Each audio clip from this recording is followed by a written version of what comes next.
მუსიკალური ტყის პატარა ფერია. ნინიკო. ზღაპარი. იყო და არა იყო რა. იყო ერთი მხიარული თბილი გოგონა ნინიკო.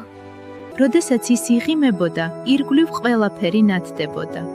ის მხოლოდ ლამაზი კი არა, ძალიან ჭკვიანიც იყო.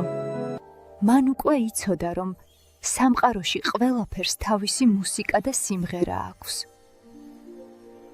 ერთ მზიან დილას ნინიკომ თავისი საყვარელი იასამნისფერი კაბა ჩაიცვა და ჯადოსნურ ტყეში სასეირნოდ გაემართა. მის კაბაზე ორი პატარა დათუნია ეხატა, რომლებიც ნინიკოს ჩუმად მელოდიებს უღიღინებდნენ ხოლმე. მას ტყეში საოცარი რამ დახვდა. ყვავილები უბრალოდ კი არ იზრდებოდნენ, ნაზად ირწეოდნენ და პატარა ზარებივით წკრიალებდნენ. ამ დროს მასთან ოქროსფერი პეპელა მოფრინდა. გამარჯობა ნინიკო. ჩასჭურჩულა პეპელამ ფრთების ფარფატით. პეპელა ნინიკოს თითზე ჩამოჯდა. მისი ფრთების მოქნევისას ჰაერში ნაზი, ვიოლინოს მსგავსი ჰანგები ისმოდა. ნინიკომ სიცილით დაიწყო სიმღერა. ლა ლა ლა დღემღერის. რაც უფრო მეც მღეროდა, მით უფრო კაშკაშა ხდებოდა ფერები მის ირგვლივ. ცისფერი ყვავილები ბანს აძლევდნენ, ვარდისფერი ყვავილები მაღალ ნოტებს მღეროდნენ, ხეები კი ფოთლების შრიალით აყოლებდნენ რიტმს.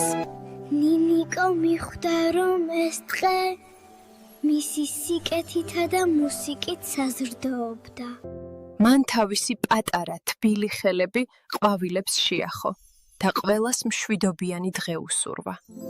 იმ დღის შემდეგ ნინიკოს მუსიკალურ გოგონას ეძახდნენ. მან იცოდა მთავარი საიდუმლო. თუ გულით მღერი და სამყაროს სიყვარულით უყურებ, შენს ირგვლივ ყველაფერი ამღერდება. მეორე დილით ნინიკო ტყეში წავიდა. ის გულში გრძნობდა, რომ ეს დღე რაღაც განსაკუთრებულ სიურპრიზს უმზადებდა. როდესაც იგი ტყის სიღრმეში შევიდა, ბილიკზე რაღაც უცნაური შენიშნა. მიწაზე ერთმანეთის გვერდით 7 ფერადი ყვავილი იზრდებოდა. ისინი ზუსტად ცისარტყელას ფერებში იყო შეღებილი. ნინიკო მიცოდა, რომ ეს არ იყო ჩვეულებრივი ყვავილები. მან თითოეულ მათგანს სათითაოდ შეახო ხელი. როგორც კი წითელ ყვავილს შეეხო, ჰაერში ძლიერი დაბალი ხმა გაისმა. თითქოს ნოტი დო აჟღერდა. ნარინჯისფერი ყვავილიდან უფრო მაღალი, მჟღერი რე გაისმა. ყვითელმა ყვავილმა მხიარული ბგერა მიგამოსცა. მწვანე ყვავილმა საოცარი ფა ააჟღერა. ცისფერმა ყვავილმა კი ტკბილისო. ლურჯმა ჯადოსნური ლა გამოსცა და ბოლოს იისფერმა ყვავილმა ჰაერში ყველაზე მაღალი და ხმამაღალი სი გააჟღერა. ნინიკო გაოცებული იყო. მან აღმოაჩინა ცისარტყელას ფერებში დამალული 7 ჯადოსნური ნოტი. მან სიცილით დაიწყო ნოტების გამეორება და მალე მთელი ტყე აივსო მისი მხიარული დო, რე, მი, ფა, სოლ, ლა, სი.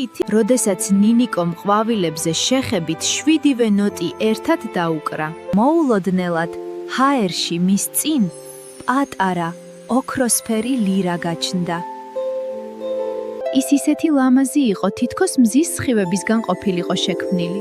მისი ზედაპირი ცისარტყელას ფერებში ოდნავ ბზინავდა. ნინიკომ ფრთხილად სიმებს თითები გამოკრა.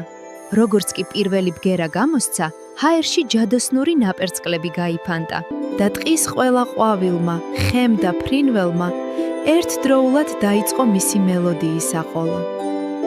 პეპლებიც კი, მათ შორის მისი ოქროსფერი მეგობარი პეპელა, ნინიკოს ირგვლივ ცეკვავდნენ.